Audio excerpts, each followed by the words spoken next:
Leandro, você fez vários contatos hoje, né? Você conversou com outras autoridades também, e certamente você tem outras informações. Por exemplo, o prefeito de Nova Iguaçu, aqui na Baixada Fluminense, ele chegou a usar a expressão cenário de guerra também para definir essa situação da cidade após esse temporal fortíssimo dos últimos dias. Você tem aí quantas famílias foram afetadas por lá? O que eles vão fazer daqui para frente? Sidney, a informação que o prefeito de Nova Iguaçu, Rogério Lisboa, me passou é de que são 10 mil famílias afetadas, né? É uma conta que ainda está sendo feita na cidade de Nova Iguaçu. Lá a gente, felizmente, não teve perda de vidas. A gente teve em Mesquita, que é uma cidade da Baixada Fluminense, mas a destruição lá foi muito grande. E o que me explicou o prefeito Rogério Lisboa é de que o problema maior é na questão de habitação. Há uma dificuldade hoje em Nova Iguaçu para deslocamento das equipes de limpeza, porque muita gente perdeu tudo e tem muito lixo acumulado na rua. Ele fez uma estimativa de que são 4 dias, pelo menos, até sexta-feira, para que a cidade de Nova Iguaçu seja limpa e consiga voltar à sua vida normal. Uma informação importante que o prefeito Rogério Lisboa me passou. Em contato com o governador Cláudio Castro, eles acordaram de pedir para o presidente da Caixa Econômica Federal, Pedro Guimarães, que seja feita a liberação do saque do FGTS para os moradores de Nova Iguaçu, mas também de Angra dos Reis e das outras cidades que foram afetadas pelas chuvas. Isso aconteceu aqui em Petrópolis. Pedro Guimarães, a Caixa Econômica, liberou o saque de até R$ 6.200 do FGTS para que as pessoas possam recomeçar as suas vidas. O mesmo pedido foi feito agora por essas cidades afetadas, me contou o prefeito aqui de Nova Iguaçu, e esse pedido está nas mãos agora da Caixa para decidir em breve, né, essa semana, essa expectativa, a liberação desse saque do FGTS. Claro, tem gente que pode sacar, outras pessoas vão precisar depender mais dos programas sociais do governo, mas é um passo, né, para quem perdeu tudo e tem essa oportunidade de sacar o FGTS, tentar começar uma vida nova. Agora, Leandro, Sidney, vocês sabem que Nova Iguaçu é minha cidade natal, né? Então, eu estava me despedindo da minha família justamente nesse dia dessa chuva e fui surpreendida por essa chuva também. É impressionante, eu acho que todos os gestores deviam saber como é você ser invadido pela água. Eu estava numa área nobre de Nova Iguaçu e nem era a parte mais periférica de Nova Iguaçu, que já sofre constantemente com esse tipo de enchente, mas a água invadiu a casa e acho que eu cheguei a pronunciar 3 ou 4 frases antes de ter que sair correndo. Então, é isso que a população vive constantemente. Sidney Rezende, você que tem uma longa cobertura também das cidades, das periferias do Brasil, sabe o quanto isso é recorrente, é um problema recorrente e as pessoas, os gestores, não tomam as providências, não é, Sidney? Na verdade, Luciana, você foi vítima de 2 coisas. Uma, chuva muito intensa, muito além do esquadro. Você certamente não deve ter enfrentado uma chuva semelhante na sua vida quando lá esteve, né, na Baixada Fluminense, em Nova Iguaçu. Mas tem um segundo problema, quer dizer, problema de limpeza de bueiros, manutenção, obras de infraestrutura, uma série de impermeabilizações naturais que às vezes são feitas também por conta da desordem urbana. Então, infelizmente, não foi só lá, né? Angra, Paraty e outras cidades sofreram, como no passado outras tantas também, no nosso estado, inclusive aqui no Rio de Janeiro. Exato, inclusive, né, Leandro, essas cidades, o relevo do Rio de Janeiro favorece esse tipo de situação. Então, as cidades precisam de um cuidado outro. A gente está sempre vivendo, eu pude também cobrir em 2001 uma tragédia em Angra dos Reis, até com um número de mortos muito maior do que o atual, e depois a gente teve uma outra tragédia em 2011 e outras tantas que vitimam as pessoas com o mesmo relevo. O que a gente precisa é de um estudo intenso de engenharia para cuidar dessas cidades, porque o Rio de Janeiro é cercado de montanhas.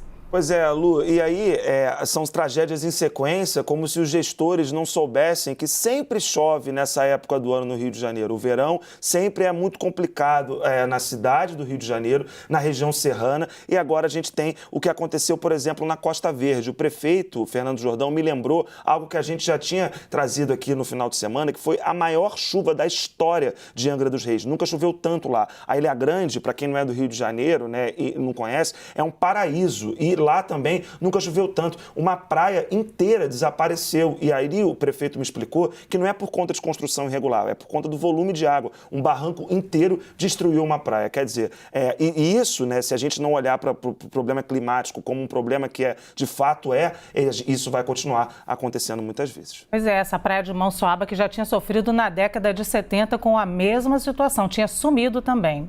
A gente segue por aqui, daqui a pouco a gente volta a falar ainda desse assunto aqui com vocês. agora a gente vai para Brasília, porque o governo federal deve liberar R$2 milhões para socorrer as vítimas das chuvas no Rio de Janeiro. E a apuração é do Kenzon Matida, que traz detalhes para a gente. Oi, Kenzon, muito bom dividir tela com você mais uma vez. Olá, Lu, muito boa tarde para você, boa tarde a todos. É sempre um prazer dividir tela com você, Sidney Rezende. Sem dúvida, estou muito feliz de estar de volta aqui no Visão. Olha, Luciana, isso mesmo, eu trouxe essa apuração, daqui a pouco deve subir inclusive no site da CNN. O presidente Bolsonaro, então, deve fazer um sobrevoo nessas áreas atingidas aí no começo da tarde de hoje. Essa informação foi me repassada por fontes do Planalto ali. E durante essa visita, o presidente Bolsonaro deve anunciar, inclusive, a liberação de R$2 milhões para assistência e socorro às vítimas das chuvas em Angra dos Reis. Então, esses R$2 milhões serão destinados exclusivamente para a Prefeitura de Angra dos Reis. Foi quem fez essa solicitação, né? Eu apurei que a liberação desse dinheiro para assistência, então, e socorro, ela deve ser publicada ainda hoje numa edição extra do Diário Oficial da União.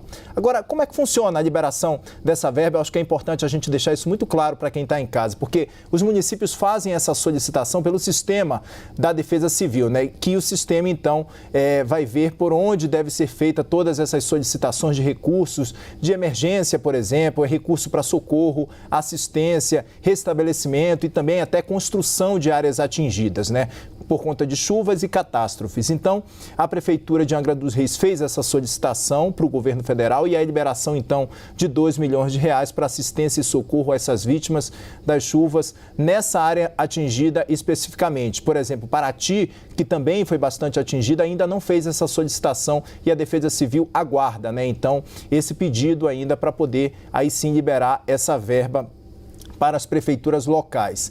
Esse pedido ele foi feito durante o fim de semana também. Então, o dinheiro vai sair agora do orçamento da Defesa Civil.